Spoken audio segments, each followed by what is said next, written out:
Let's go. Now you need to keep me out.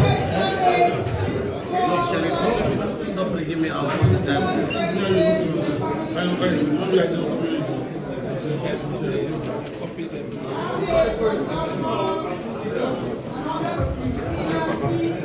time.